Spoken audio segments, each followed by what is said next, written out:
friends, it's Julie, and today I thought, because I'm having a bit of an allergic reaction to something, I've got redness, like it's not my rosacea necessarily. I mean, my rosacea is being bothered because I've got allergies going on, so there's inflammation, but I mean, you can see it's even on my neck right here and stuff. I'm reacting to something. I think it's a fragrance in the air, I'm not really sure, but because my skin has been really good, it's been hard for me to actually try out some various products that are meant for covering redness in a really realistic way that'll show up on camera. So I've been putting that off a little bit, and which is great. I'm not complaining at all, but that's why there hasn't been a cover stick or anything like that in the last little while, is because I've actually been having really great luck with my skin, which is fantastic. But yeah, so I did get this recently. It's called the Gosh Click and Conceal. It's in green. It says used to cover skin imperfections and redness. It's still in all of its plastic and everything. I've never tried this before, but I thought that I would take the opportunity to show it to you so that we could try it together.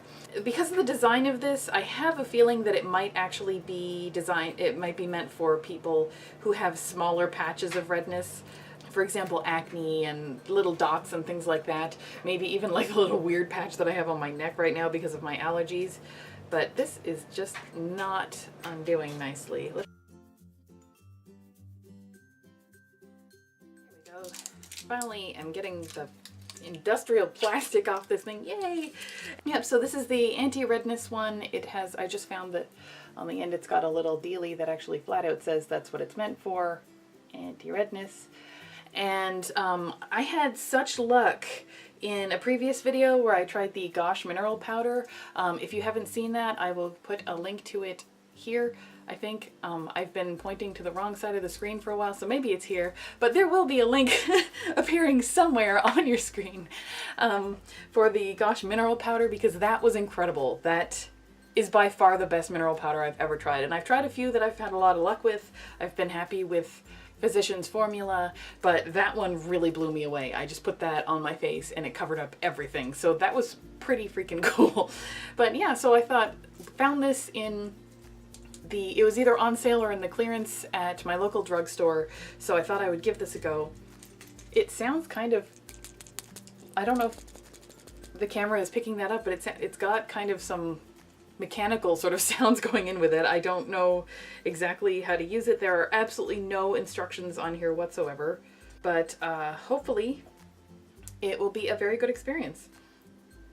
First impression, probably not going to be a very good experience. It has leaked all over the place, so it looks like it's a little paintbrush type thing, and this was brand new. I just took all the plastic off of it.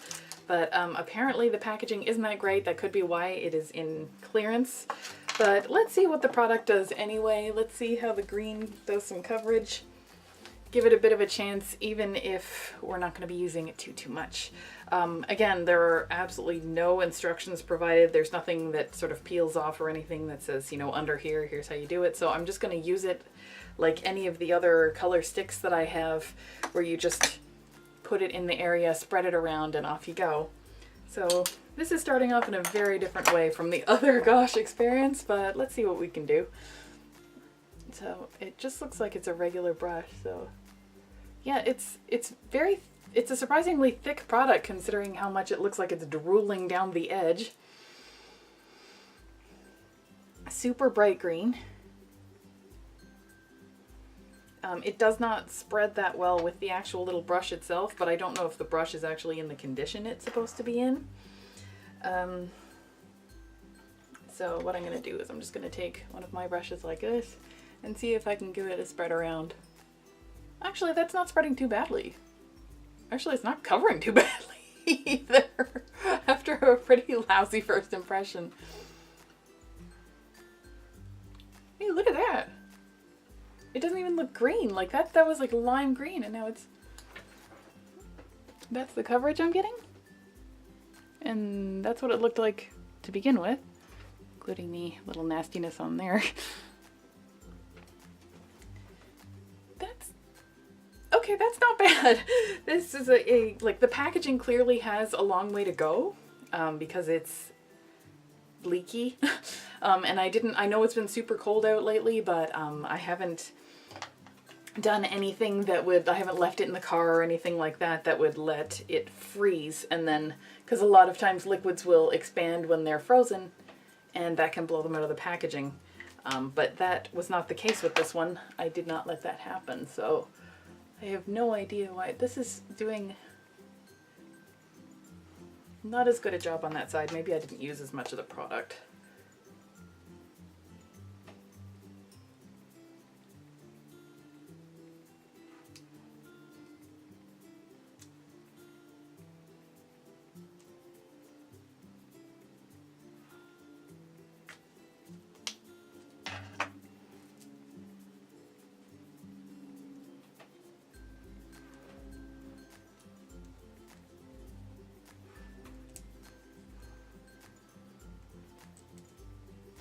Didn't cover as well on that side. Still did a pretty nice job, especially considering that is just the concealer. There's no powder on top or anything like that.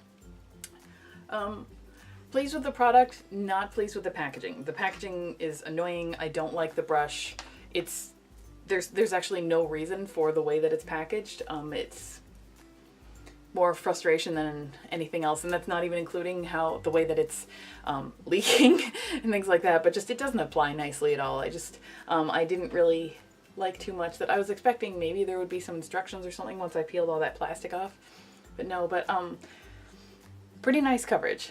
Impressed with the coverage. Definitely like the stuff inside of here, but I don't like the pen itself. Not nearly as good as the mineral powder, but I'm still, I'll probably use it until it's gone or until I can't get it out of the package anymore. Yeah, so, well, look at that. So again, another Gosh Cosmetics product. Seems to have done a really good job in terms of coverage. Not as much in terms of the whole experience.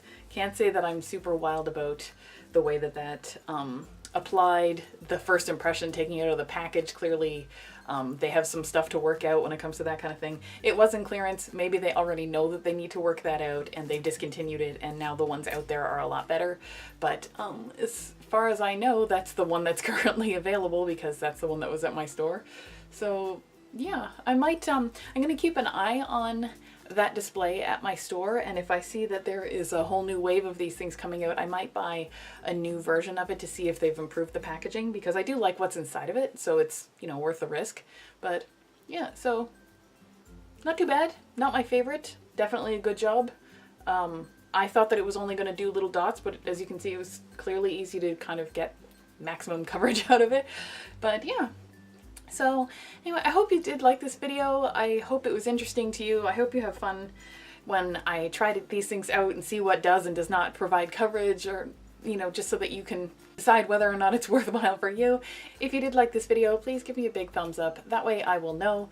And if you haven't already subscribed to my channel, I'm asking that you please, please, please, please do so. It makes a very big difference. Right now I'm trying to get to 1,000 subscribers because YouTube has changed its rules, and as of February 20th, my entire channel will be demonetized, which will make it a lot harder for me to afford all of these different products that I've been trying out. Everything that I do on this channel comes out of my own pocket, and I totally understand that, and I love doing this, but the little bit of extra income that I was making from the monetization, which to level with you was between about $20 to $30 a month, if you want to know all that, that was helping to make it a little bit easier to buy these things to try it out. And mostly I was using it to pay for the shipping and the giveaways that I hold. So until I actually reach 1,000 subscribers, it's going to be a little bit tighter. So I'm going to try my best to keep going. I'm going to try and figure out some new ways to get this moving, some new ways to maybe support the channel a little bit so that it is self-sustaining. One day, that is the goal, is just so that the channel will pay for itself. But until then, what you can do to help out is just to make sure that you are subscribed to the channel, because I do need to reach 1,000 to start moving forward again. But okay, so enough of the begging and all that. I do hope that you enjoyed this video, and I will see you next time.